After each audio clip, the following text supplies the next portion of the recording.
Don't get excited, this is just a sound check. It's good? Testing 1, 2, 2. 1, 2, 3. Okay.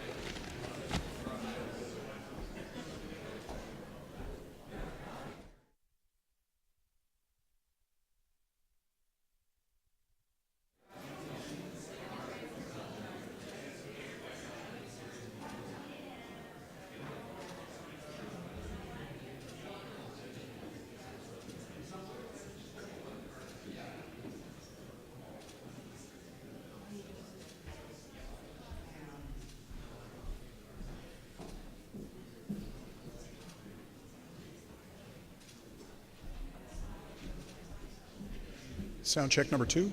Number 2. Sound check number 2.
Good morning. Can everyone hear me okay? Welcome. My name is Heather Grondin. I'm the Vice President of Communications and Stakeholder Relations with the Windsor-Detroit Bridge Authority, and I will be your moderator for today's meeting. I would like to welcome you to the Windsor-Detroit Bridge Authority's annual public meeting for the 2015-2016 fiscal year. We're pleased to have so many members of the public and business community with us today.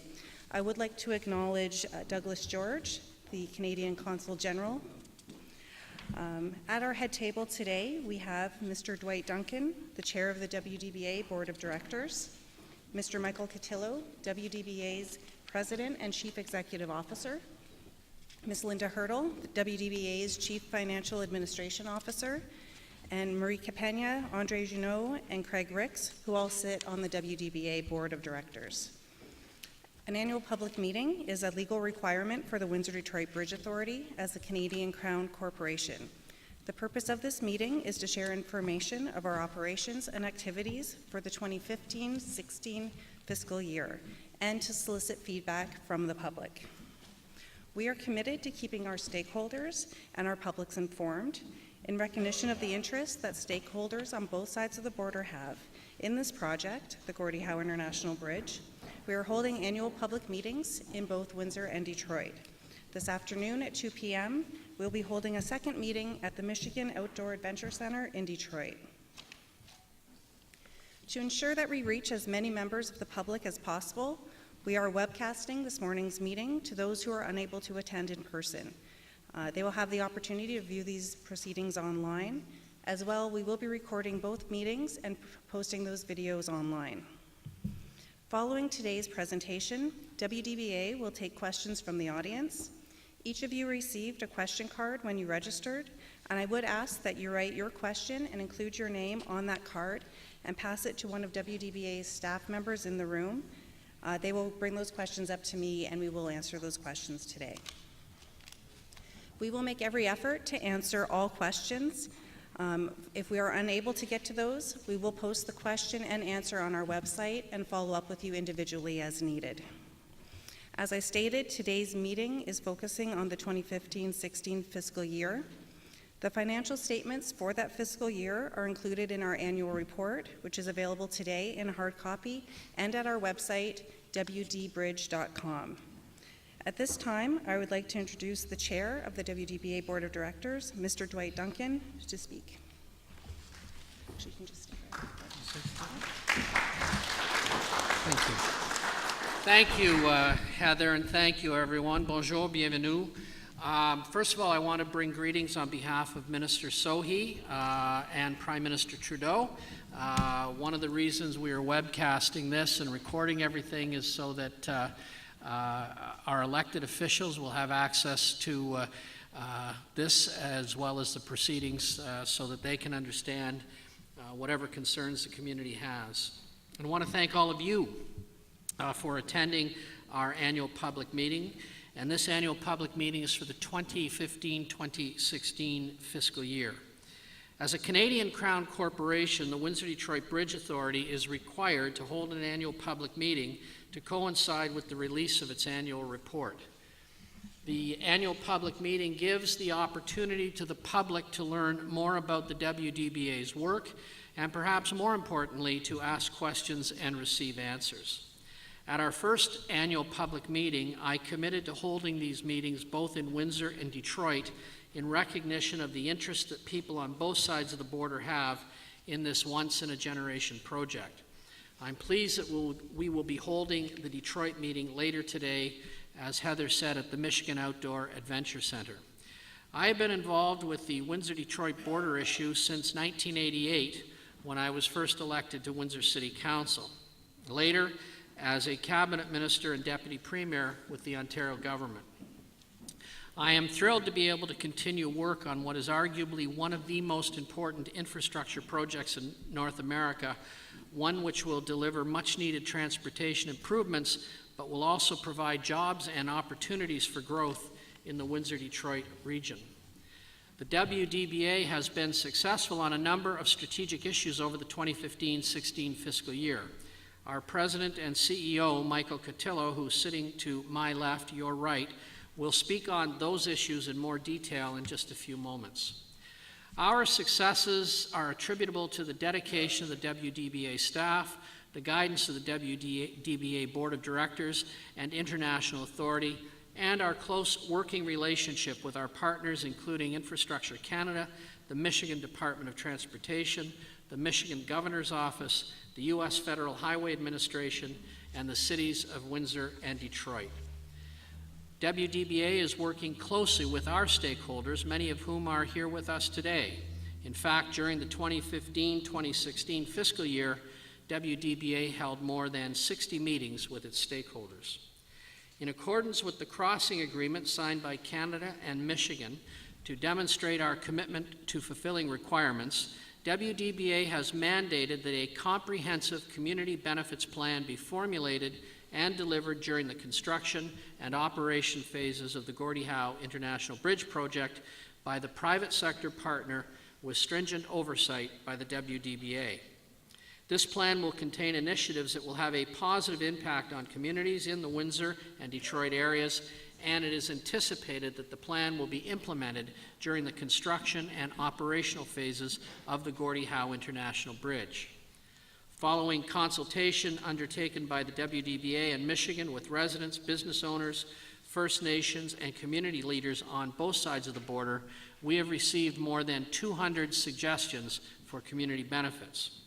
The top priorities of our stakeholders believe the Gordie Howe International Bridge project should address at a regional level fall within 5 themes, namely local workforce and training strategies, construction impact and operation mitigation measures for nearby residents and businesses, community safety and connections, aesthetics and landscaping, and finally, regional economic and community development opportunities. WDBA is meeting with the proponent teams on a bi-weekly basis to discuss their proposals, of which the community benefit plans are an important element. It is important to the WDBA that the community benefits plans reflect what our stakeholders have told us is important to them. To help us ensure these community priorities are captured, the WDBA has developed a guiding framework for the development and delivery of the community benefits plan. I am pleased to share this framework with you today for the first time publicly. The iCare framework is a tool that can be used by both the WDBA and the proponent teams that is reflective of what we have heard at numerous meetings in Canada and the United States. Let's take a moment to break the framework down. Integrated community benefits shall be an integral component of the project carried out during the design, build, and operation periods. Collaborative. Community benefits shall reflect the host communities, Windsor and Detroit, and regional input, and be delivered through partnerships, ensuring that the interests of the region are taken into account. Accessible. Community benefits shall be easy to understand, easily accessible, regularly measured, and publicly reported. Regional.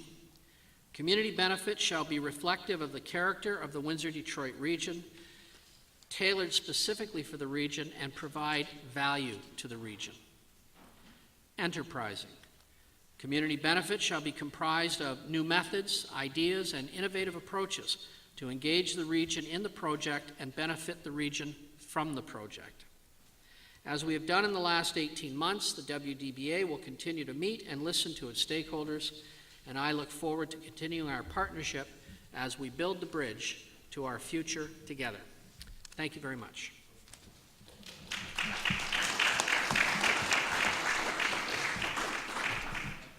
Thank you, Mr. Duncan. I would now like to welcome WDBA's President and Chief Executive Officer, Mr. Michael Cotillo, to speak. Good morning, bonjour. Before I begin, I'd like to say thank you to all of you for joining us today in person and online for our annual public meeting. Thank you also to our chair for your kind words to start this meeting. Since our inaugural public meeting in February of 2016, WDBA and its partners have progressed and have made many advancements on the Gordie Howe International Bridge project. And we do have an annual report. The theme of this year's annual report is moving forward. And as you'll see in a short video in a moment, the Windsor-Detroit Bridge Authority has definitely been moving forward. So with that, Heather? So if you could just bring your attention to the screen.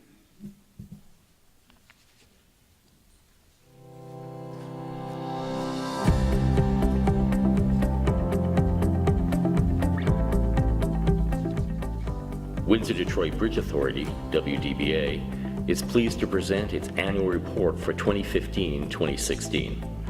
Our annual report and the public meetings are a time for us to share everything we've done over the past year.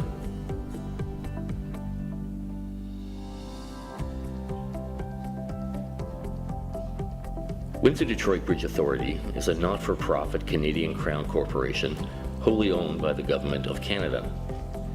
WDBA is responsible for the management of the procurement process for the design, build, finance, operation, and maintenance of the Gordie Howe International Bridge project through a public-private partnership known as a P3. It will select the P3 partner and manage the P3 project agreement, and will be responsible for project oversight of construction and operation of the new crossing.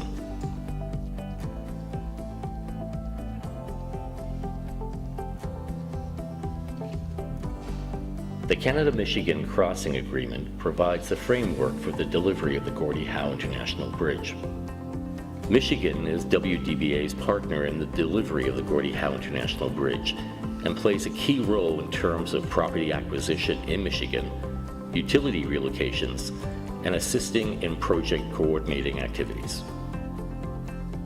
As well, the Michigan Department of Transportation, MDOT, plays a key role in the P3 procurement process.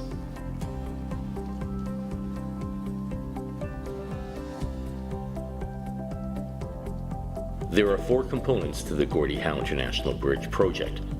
The bridge. The Gordie Howe International Bridge will be 6 lanes, 2.5 kilometers or 1.5 miles, and once complete, will be among the top 5 longest bridges in North America. Canadian Port of Entry. The Canadian Port of Entry will be situated on a 53-hectare, 130-acre site. It includes border inspection facilities for both passenger and commercial vehicles, maintenance facilities, and the tolling operation for both the U.S.-bound and Canada-bound traffic. Once complete, it will be the largest Canadian port of entry on the Canada-U.S. border. U.S. Port of Entry. The U.S. Port of Entry will be situated on a 60-hectare, 145-acre site. It includes border inspection facilities for both passenger and commercial vehicles, and once in service, will be one of the largest ports of entry in North America. Michigan Interchange. The Michigan Interchange will consist of the connecting ramps to and from the U.S. Port of Entry and local road improvements required to fit the new ramps into the interstate system. It includes 4 new road bridges, 5 new pedestrian bridges over I-75, ramps crossing the railway and connecting I-75 to the U.S. Port of Entry, and local road improvements.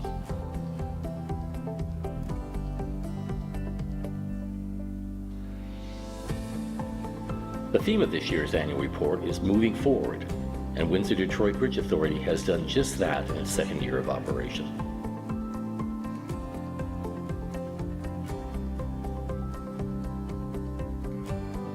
The key objective for the 2015-2016 fiscal year was to launch the Public-Private Partnership P3 procurement process. On July 20, 2015, Wdba issued the Request for Qualifications, known as the RFQ, the first stage in the procurement process to select a private sector partner. On January 20, 2016, Wdba announced the respondent teams that will move forward in the Request for Proposals, the RFP stage of the P3 procurement process. Wdba, throughout fiscal year 2015-2016, has undertaken a wide range of activities. These strategic priorities build on the accomplishment of the previous year's priorities. During the 2015-2016 fiscal year, Wdba continued to build a competent and qualified team. As of March 31st, 2016, Wdba staff complement totaled 40 persons. In fiscal year 2015-2016, 351 properties on the U.S. side of the project were acquired through funds provided by Wdba. Construction of a new 4.3-kilometer perimeter access road started in fiscal year 2015-2016. The road will provide public access to private and public properties adjacent to the Canadian Port of Entry. Utility relocation in Windsor and Detroit also moved forward in the 2015-2016 fiscal year. Early works at the Canadian Port of Entry.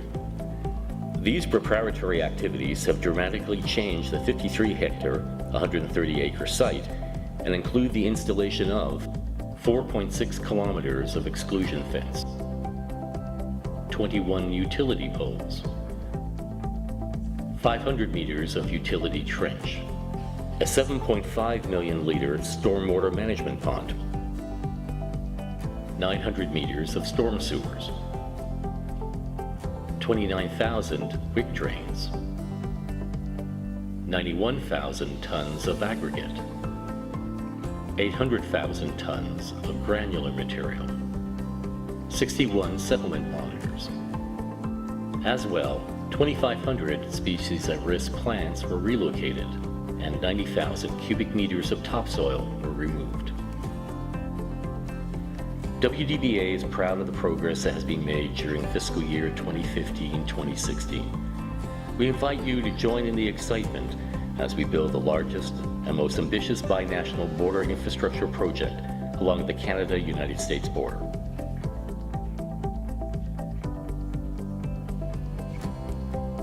There are many ways to stay connected with us. For more information about WDBA and the Gordie Howe International Bridge Project, visit our website and follow us on social media.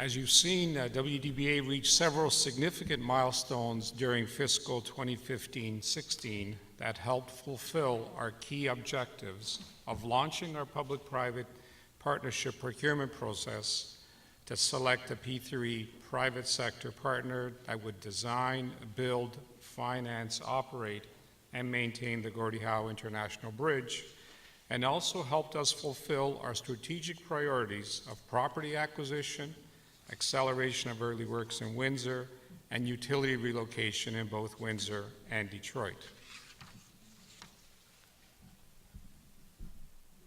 In April of 2015, the International Authority approved the Michigan Department of Transportation's plan to begin property acquisition in Michigan. And Michigan, through the Michigan Department of Transportation, is responsible for all U.S. property acquisition for the project, with funds provided by the Windsor-Detroit Bridge Authority. And in fiscal year 2015-16, WDBA provided more than $22 million U.S. in funding for the acquisition of 351 properties, for the demolition, for survey work, for preliminary site investigation, for utility relocation, and other project-related activities in Michigan. Significant work has been done and work continuing to have the U.S. side of the project ready for the eventual private sector partner. In May of 2015, through a joint Canada-Michigan announcement, the new bridge was officially named the Gordie Howe International Bridge in recognition of the close relationship between Canada and the United States. And in June of 2015, WDBA launched a request for tender for the construction of a perimeter access road, the relocation of utilities, and the placement of fill at the Canadian port of entry. The contract, which we know as the Early Works contract, was awarded in August of 2015, and work began shortly thereafter in September of 2015. And the early work activities during the 15-16 fiscal year were significant and included the installation of 4.6 kilometers of wildlife exclusion fencing, 560 kilometers of wick drains to accelerate the settlement of soil, approximately 1 kilometer of storm sewers, 500 meters of joint utility trench, and almost 1 million tons, or about 24 shiploads of granular material to accelerate the settlement of the underlying soils within the Canadian port of entry. And for those that were able to join us last November when we did our little walkabout, you would have observed the considerable amount of work that has been done thus far and the incredible transformation to the landscape that will be home to the Canadian port of entry. And we actually are planning to host a second walkabout of the Canadian port of entry later this spring, and I encourage all of you to come out for that particular one, and I promise this time I won't be having the same comments as last time. In July of 2015, WDBA launched the Public-Private Partnership, or P3, procurement process to select our private sector partner. The first stage of the two-stage procurement process, known as a request for qualifications, began in July of 2015. And as was seen on the previous video, 6 submissions were received in response to the RFQ when it closed in October of 2015. And in January of 2016, we named the 3 shortlisted respondents who would be invited to participate in the second stage of the procurement process, the request for proposals. And in December of 2015, we had the privilege of hosting the Honorable Amarjeet Sohi, the Minister of Infrastructure and Communities, who visited our site. And at the time, the Minister thanked us for WDBA's efforts and recognized the new bridge as a critical part of the government's commitment to grow the economy and create opportunities. And in February of 2016, WDBA and Hydro One finalized our agreement to relocate transmission and distribution assets. And we know that as the Transmission Asset Modification Agreement. And it provided for the relocation of hydro lines that crossed, the major high voltage hydro lines that crossed the Canadian port of entry, and is yet another pivotal step towards the construction of the Gordie Howe International Bridge. Throughout the year, various activities related to U.S. utilities progressed, including AT&T relocation design with DTE Energy, DTE Energy, Electric and Gas, and the start of the ITC transmission utilities relocation, and completion of various studies for Detroit Water, Sewage Department, water and sewer systems that were completed, and the rehabilitation scope of work was actually defined. So I'm very proud of the work that's been accomplished during 2015-16 fiscal year, and I'd like to take the time to thank our WDBA executive team for their leadership, including Heather Grondin, our Vice President of Communications and Stakeholder Relations, Linda Hurdle, our Chief Financial Administrative Officer, Leslie Martin, our Executive Vice President of Engineering and Operations, and Marta Liardi Anderson, our Vice President of P3 Procurement. And of course, a special thank you to our dedicated staff for their many hours of work and dedication to this project that will literally change the landscape of both Windsor-Essex County and Detroit. I'd also like to recognize our close collaboration with the Michigan Department of Transportation, the Office of the Governor of Michigan, and the U.S. Federal Highway Administration, and of course our Government of Canada partners, particularly Infrastructure Canada. At WDBA, we're eager to continue moving forward to the next steps in the construction of the Gordie Howe International Bridge project, the largest border infrastructure project along the Canada-U.S. border. Thank you.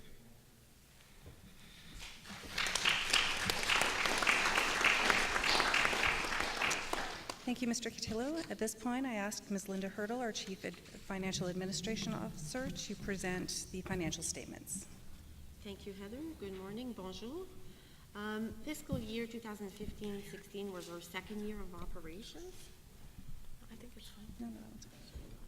And as Mike has mentioned, this was a year where many strides were made in achieving WDBA's strategic priorities, specifically around property acquisition in Windsor and Detroit, acceleration of the early works, and utility relocation in both Windsor and Detroit as well. Work in progress in these priorities, along with WDBA building its operations, are reflected throughout the financial results of the corporation. To support its activities, WDBA received $133.5 million in appropriation in 2015-16.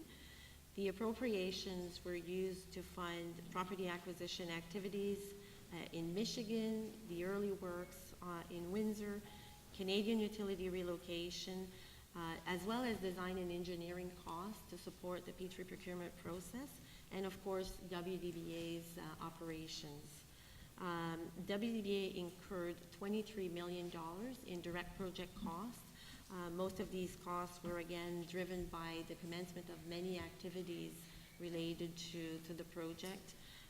As well, WDBA incurred $5.6 million in internal services costs, and those are the cost of WDBA's operations. They'll include salaries and benefits, facilities, support costs for the International Authority, and other support costs for the organization. The commencement of property acquisition, the early works, the utility relocations, which we've been talking about, You can see the progress in these activities and really the increase in activities throughout the financial statements, especially on the statement of financial position. You can see there's a real momentum being built throughout the organization. Our annual report includes the fully audited financial statements, and I believe many of you have been able to pick up a copy. It's available at the front. As well, it's available online on our website, and we welcome any additional questions on our financial statements, either today or at a later date. Thank you, Ms. Hurdle. And now I would like to ask our board some questions that we have received in advance of today's meeting. As a reminder, when you came in, you were given a comment card, a question card. If you have any questions, please fill those out. A WDBA staff person will pick it up if you hold it up, and we will get to those questions. For those in attendance who have questions and you write your name on the card, there will be an opportunity for a follow-up question once a response has been given. Okay. So our first question, can WDBA play a role in providing a trail connection between the bridge and the Herb Gray Parkway Trail? And also, is there an opportunity for water access to the customs of the Canadian POE for paddlers, canoers, etc.? Thank you for the question. As we announced earlier, we're actually we're allowing pedestrians and cyclists to actually use the new bridge. And that was a welcomed announcement, I know. And so we've put it out to say that we've worked closely with Canada Border Services Agency and Customs and Border Protection to allow this connection to occur. And we're looking forward to seeing how our stakeholders and our partners can actually work to integrate that multi-use path, those bike lanes, into other existing bike lanes. So we see a tremendous potential that can come about because of that. As was shown in the video, we're building a perimeter access road which basically rings the Canadian port of entry. And for those that were able to join us on our walkabout, you would have seen the construction there. And so the public will be allowed to use that particular, it's a public road, along with the sidewalk. And so we also see the opportunity for bike lanes to be on that particular facility. So I think comprehensively, the opportunities are there to make strong connections with various bike paths. We have rebuilt the Broadway drain, so there is access from the Broadway drain at the perimeter access or the Canadian port of entry. What is the timetable for work to begin? Well, lo and behold, work actually has begun. For those that were on the site, you'll see that there's a lot of work. But if the question I know is related to when is the actual construction for the bridge going to start, other than the early works, we're currently in the middle of a procurement process, the request for proposal. We're hoping to get submissions back towards the end of the year. We'll take a number of months to evaluate those, and we hope to have a private sector signed up in the May-June timeframe next year, and we very much expect construction to start thereafter. Thank you. What will happen to WDBA once the bridge is in operation, and do you anticipate additional jobs to be created? Good question. WDBA was set up as a Crown corporation to not only undertake the procurement process to select a private sector partner, but to also oversee the operations of the new crossing in perpetuity. So WDBA will be around a long time. I won't, but WDBA will be around a long time. So there are phenomenal opportunities at WDBA both now and in the future, because we're going to have to oversee the private sector who are going to operate the crossing for us. And when I mean operate, I've been asked the question, they're going to operate the Canadian Plaza. They're not going to replace the CBSA officers. What they're going to do, they're going to provide custodial functions in maintaining the buildings, maintaining the grounds, and they'll also collect tolls on our behalf. And Linda, they're going to deposit the money into our account, so they're not going to touch the money. So we're going to oversee that. We're going to set the tolls. Private sector is going to collect it on our behalf, and they're going to operate not only the Canadian port of entry, the bridge, but also the U.S. port of entry. So long answer to yes, there's many opportunities now and many more in the future. Thank you. Will the new bridge accommodate reverse inspections, reverse customs? Right now, we have that as you're coming into, if you're going from Canada into the U.S., that you will have, you'll go through the customs functions in the U.S. and customs functions in Canada. So there's opportunities for that, but right now, it is that you get inspected in the country as you enter the country. Great, thank you. When will land be acquired in the U.S., and when will construction of the plaza in the U.S. begin? Okay, I'll deal with the construction first. The construction is going to start on the project as a whole at the same time. It's not as if somebody's going to start on the Canadian side and then we'll hire another contractor to work on the U.S. side. Everything happens together. So as I mentioned, once we select a private partner, again, the May, June of next year timeframe, we anticipate the construction will start. And given the size of the project and the magnitude of the project, I anticipate that construction will start on all activities at the same time.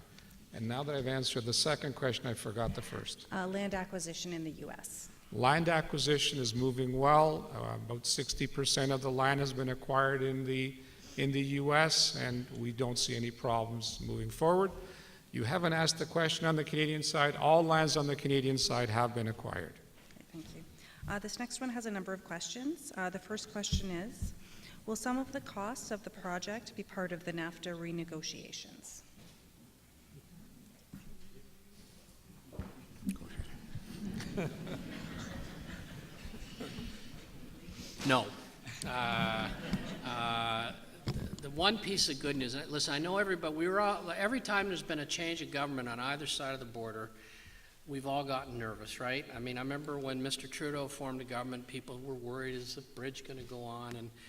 And I think when President Trump was elected, there was some anxiety.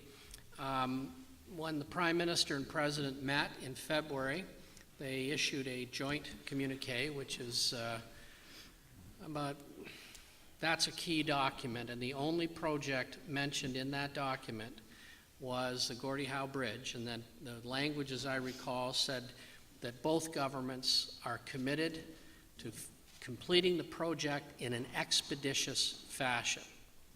And so our American partners are working at the federal level, at the state level, and at the city level very actively with us. There is a municipal election in Detroit this year. There is a gubernatorial election next year in Michigan.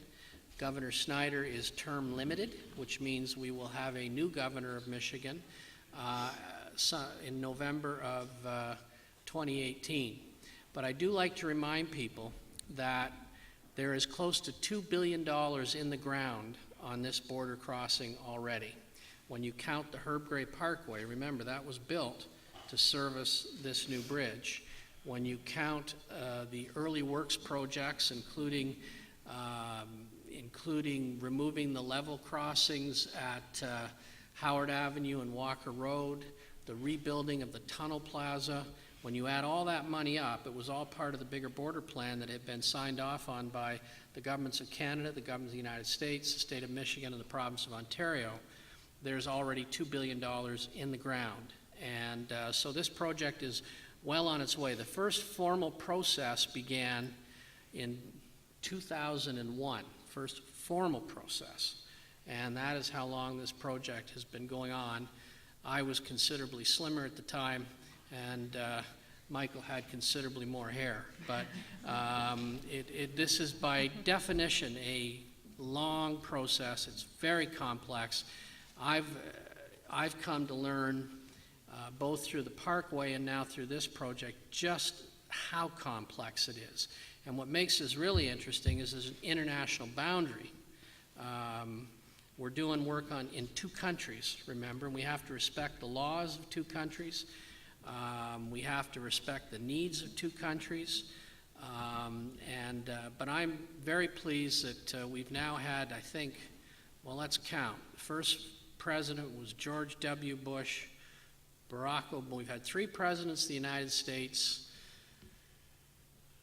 Paul Martin, Jean Chrétien, Stephen Harper, of course, who initiated this process, 4 prime ministers of Canada, countless governors, countless premiers, of all political stripes, I might add.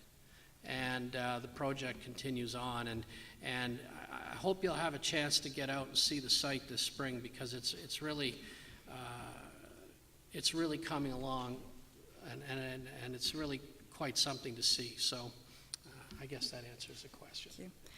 At the Canadian Port of Entry, will the stormwater management ponds be located outside of the perimeter fence? So that would be the perimeter fence surrounding the customs functions.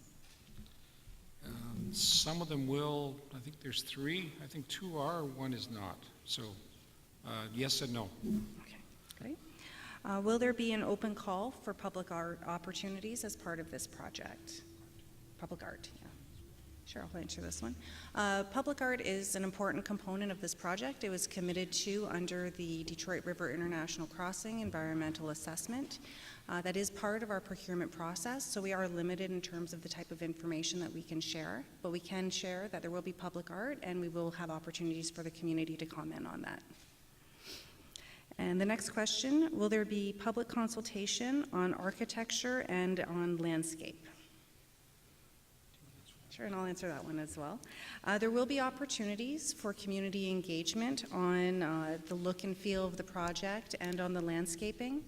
The look and feel of the project and the landscaping is a continuation of the work that was done during the Detroit River International Crossing study. And the themes and the looks and the input that was provided all those years ago are being reflected in the procurement documents now.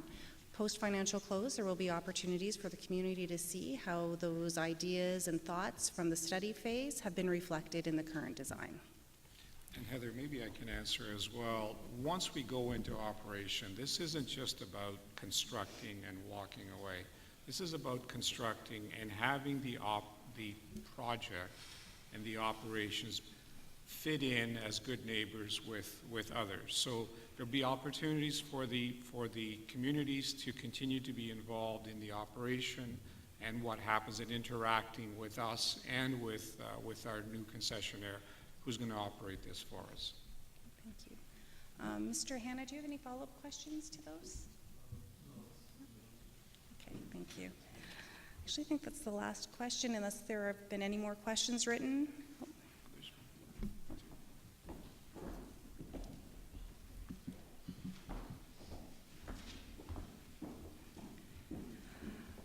Is it written that the mandate of the WDBA is to alleviate in the interim the truck traffic on Huron Line?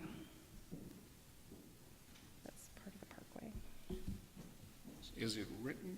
Yeah, is it written, is it within the mandate of WDBA to alleviate in the interim the truck traffic on Huron Line?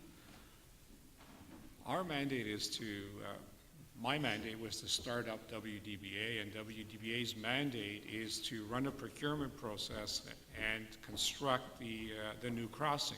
In the process, though, in the construction of the new crossing, we are going to see how our crossing and our project fits into the overall transportation system of the area.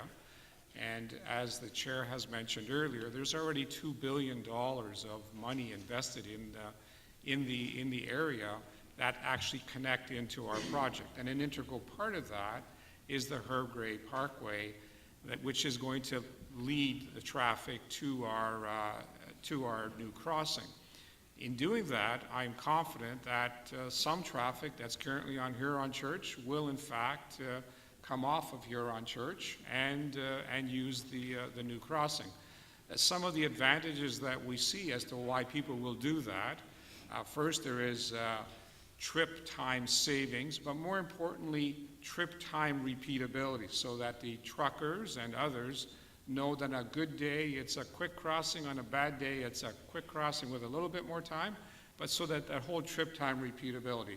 So we do see alleviating some of the traffic on Huron Church and on other areas.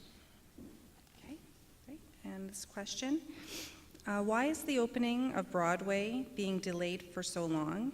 Broadway has been closed for almost 2 years and has remained closed for another 5 to 7. As construction over Ojibwe is to join the Parkway, Broadway can help ease some traffic interruption. I actually think this might be not of our project. Broadway itself, for the person asking the question, it was closed as we were reconstructing it. We're also going to have a fair bit of activity in and around the Broadway Ojibwe area, simply because Ministry of Transportation is going to be constructing what we know as Bridge B1. The province is, we're all very innovative in naming these bridges. Bridge B1 is the bridge that's actually going to take traffic from the Herb Gray Parkway into our Canadian Plaza. So there's going to be a fair bit of work that's going to be going on there, as well as some relocation of some high voltage lines from overhead to underground.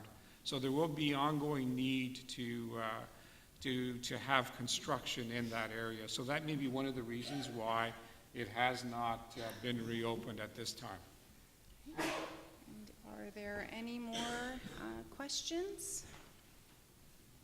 But Heather, for the person that asked the question on Broadway, you'll also appreciate, and those that walked on the site, and again, I urge you all to come back soon, we'll let you know when it is, to have a look at the transformation that has occurred through that area and look forward as to the art of the possible once all the grass comes back in and the bike paths will be in place. Okay, and I believe this will be the final question, unless anyone's writing any more. In regard to economic development in our region, what partners are Wdba working with to encourage logistics and trades-related jobs in the region? Well, we've engaged the Cross Border Institute to help us with that. That was $1 million investment we made. In addition, we have ongoing meetings, discussions with folks who might have an interest in developing projects around this, whether it's large investors in transportation-related industries and so on. The Development Commission, the City of Windsor, have been really working hard to make sure that we optimize this project. I believe the bike lanes are a huge tourism opportunity. Mayor Detroit, I met with him last week. They are laying out their plans. I think there was some media attention to this around how they're going to run bike lanes up to the new border crossing, so that we will connect both sides of the border. I think there's a huge tourism opportunity there. Logistics. You know, if you look at the cities of Brampton and Mississauga, a lot of folks work in logistics, and there's a lot of opportunity for freight consolidation, so on, that should be able to happen down here as well. And there's activity, I know, by private investors on both sides of the border who are actively looking at this. And I think that we will continue to work with the city, Mayor Dilkins, the Economic Development Commission, to make sure that as a community, as a region, and Essex County as well, I should say, that we optimize this. You know, we've gone to the point where the Cross Border Institute's actually going to be studying this issue and giving us specific recommendations that we, of course, once the work is done, will make public, and hopefully will help form the kind of the discussion that we as a community will have about how we optimize this opportunity. And I should say, with the size of this project, this is an enormous amount of money that's going to come into this region in a relatively short period of time. There will be construction spin-offs, and initially, of course, which will help. St. Clair College, University are all participating in making sure that we have the skill sets available to fill jobs here. Same thing is happening on the Detroit side, I should say to you. I'm looking forward to the opportunities that will present themselves, to this community as we move forward. Thank you. Any further questions? No? Before we conclude today's meeting, I would like to acknowledge Member of Parliament Brian Massey, who has joined us. As I had mentioned earlier, we will be posting all the materials from today's meeting on our website over the coming days. We invite you to join our email list to receive updates about WDBA and the Gordie Howe International Bridge Project. You can do that through the homepage of our website. On behalf of WDBA, I thank you for the interest in our organization and in the project. And for those of you who have joined us via webcast, thank you, and thank you for the interest. The webcast will now be ending, and that concludes our meeting.